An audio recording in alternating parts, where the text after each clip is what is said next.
నమస్కారం NSTV news కి స్వాగతం. నా పేరు సంధ్య. ఇక వార్తల్లోని ముఖ్యాంశాల్ని చూద్దాం. పర్యావరణ పరిరక్షణలో ప్రజలంతా భాగస్వామ్యం కావాలని జిల్లా కలెక్టర్ భావేష్ మిశ్రా పిలుపునిచ్చారు. ప్రజాపాలన ప్రగతి ప్రణాళిక పర్యావరణ వారోత్సవాలు అంతర్జాతీయ పర్యావరణ దినోత్సవ వేడుకలు శుక్రవారం మామడ మండలం ఆరేపల్లి గ్రామంలో ఘనంగా నిర్వహించారు. ఈ కార్యక్రమానికి హాజరైన అధికారులందరికీ పూల మొక్కలు అందించి స్వాగతం పలికారు. ఈ సందర్భంగా కలెక్టర్ మాట్లాడుతూ పర్యావరణ పరిరక్షణ అనేది మనందరి బాధ్యత అని తెలిపారు. పర్యావరణ కాలుష్యం కారణంగా నేడు పర్యావరణ సమతుల్యత దెబ్బతిని వాతావరణ పరిస్థితుల్లో ప్రమాదకరమైన మార్పులు చోటు చేసుకుంటున్నాయని అన్నారు. తగ్గిస్తానని ప్రతిజ్ఞ చేస్తున్నాను. అటవీ జంతువులకు నేను బాధ్యతాయుతమైన పర్యాటకుడిగా ఉండి సంరక్షించడం, అన్ని జీవుల పరస్పర అనుసంధానం గురించి ప్రతి సంవత్సరం కనీసం ఒక స్థానిక జాతుల జట్టులను నాటుతానని ప్రతిజ్ఞ చేస్తున్నాను.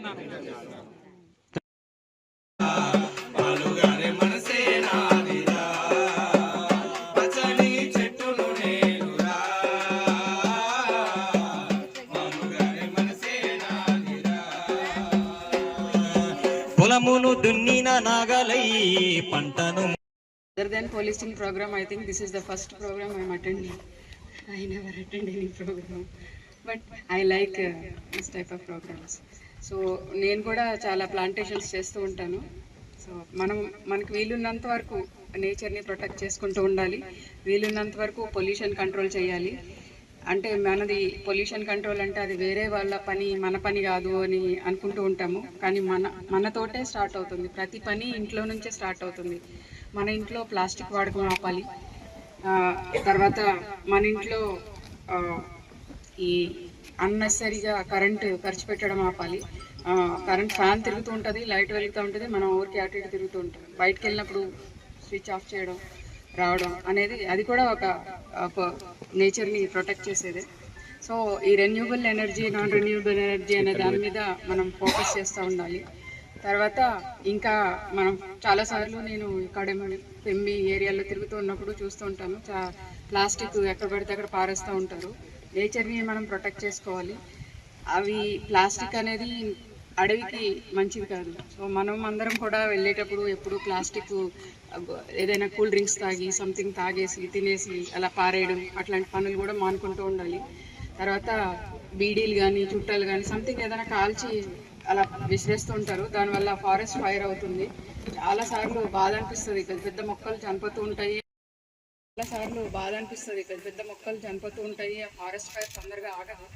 ఇలాంటి చిన్న చిన్న పనులు చేసి మన వంతు మన సహకారం అందిద్దాము. ఈ వరల్డ్ ఎన్విరాన్మెంట్ రోజు మనందరం కూడా ఈ పర్యావరణానికి బద్దులమై ఉంటామని మరొకసారి ప్రతిజ్ఞ చేసుకుంటూ నేను ముగిస్తున్నాను. Thank you.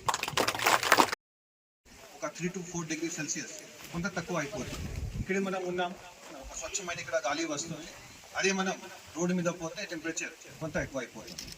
ఇందాక కళాకారు గారు చెప్పినట్టు ప్రతి ఒక్క వ్యక్తి పుట్టినరోజు కానీ లేకపోతే ఏదో ఒక మంచి మీ ఇంట్లో ఏమైనా ఫంక్షన్ ఏమైనా జరిగితే ఖచ్చితంగా కొన్ని మనం మొక్కలు ఆ రోజు నాటాలి. డిఎఫ్ఓ గారు చెప్పినట్టు నిర్మల్ జిల్లాలో 30% అడవి ఉంది. కానీ అడవి కూడా ఇటు ఖానాపూర్ కాన్స్టిట్యున్సీలో ఎక్కువ ఉంది. అటు పెంబి, దస్తూరాబాద్, కడమ్, ఖానాపూర్ ఆ రేంజ్ వీళ్ళతో ఖచ్చితంగా అక్కడ మొక్కలు నాటాలి. అదేవిధంగా ఈ సంవత్సరం ఇంకొక కొన్ని ఇన్సిడెంట్స్ మేము చూసాము. అదేంటంటే మన హార్వెస్టింగ్ అయిపోయిన తర్వాత చాలామంది రైతులు ఈ మీ పొలాల్లో ఏం చేస్తున్నారు, కాల్చి పెడుతున్నారు. అవునా కాదా? ఎంతమంది కాల్చారు మీ పొలంలో? ఒకసారి చేతులు చెప్పండి. అది అసలు చేయకూడదు. ఎందుకు? దానివల్ల ఒకటేమో పొగ వస్తుంది, రెండోది చుట్టుపక్కల ఏవైతే అక్కడ చెట్లు ఉన్నాయో అవి కూడా ఏమవుతుంది, అగ్నిలో సహాయపడుతుంది. ఒక 5 సంవత్సరాలు కానీ 6 సంవత్సరాల క్రితం నాటిన చెట్టు మళ్ళీ మనం నాటాలనుకుంటే ఏమవుతుంది, ఇంకొక 2-3 సంవత్సరాలు పడుతుంది అంత వృద్ధి అవ్వడానికి. అందుకనే ఎక్కడ కూడా హార్వెస్టింగ్ అయిపోయిన తర్వాత మీ అక్కడ దయచేసి అక్కడ మంట పెట్టవద్దు. పెడితే పొగ వస్తుంది. అక్కడ ఎవరైతే మొత్తం చుట్టుపక్కల వాతావరణం కాలుష్యం అయిపోతుంది. చుట్టుపక్కల రైతులు అది దాంట్లో కూడా మేము చూసాము. మొన్న ఒక మండలంలో సోని కానీ తనూరులో ఇట్లా మంట పెట్టి దాదాపు 200-300 ఎకరం భూమిలో మొత్తం అక్కడ సహాయపోయింది. అక్కడ ఉన్నటువంటి బావిలు, అక్కడ ఉన్నటువంటి ట్రాన్స్ఫార్మర్లు, వైర్లు అంతా కాలిపోయినాయి.